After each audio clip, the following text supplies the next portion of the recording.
Pathanamthitta Konni medical കോളേജിന് സമീപം വീണ്ടും കാട്ടുപോത്ത്. കഴിഞ്ഞ ദിവസം രാത്രിയിലും ഇവിടെ കാട്ടുപോത്ത് ഇറങ്ങിയിരുന്നു.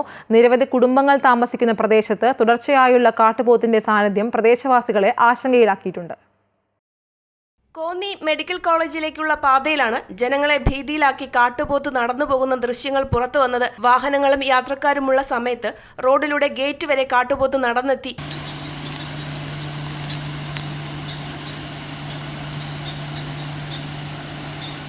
ഇന്നലെ രാത്രിയും 2 ദിവസം മുൻപും കാട്ടുപോത്ത് മെഡിക്കൽ കോളേജ് പരിസരത്ത് ഇറങ്ങിയിരുന്നു.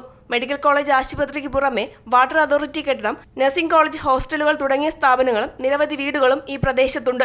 100 കണക്കിന് ഭാരമുള്ള കാട്ടുപോത്തുകളാണ് വീടുകളുടെ മുന്നിൽ വരെ നിലയുറപ്പിക്കുന്നത്. ഇവറ്റുകളുടെ മുന്നിൽ മനുഷ്യർ പെട്ടാൽ ഇവ അക്രമാസക്തമാകും. കാട്ടുപോത്തുകൾക്ക് പുറമെ കാട്ടാനകളും കാട്ടുപന്നികളും സ്ഥിരമായി ഈ പ്രദേശത്തേക്ക് ഇറങ്ങുന്നുണ്ട്. കാട്ടുപന്നിയും നേരത്തെ ആശുപത്രി അത്യാഹിത വിഭാഗത്തിൽ കയറി ഭീതി സൃഷ്ടിച്ചിരുന്നു.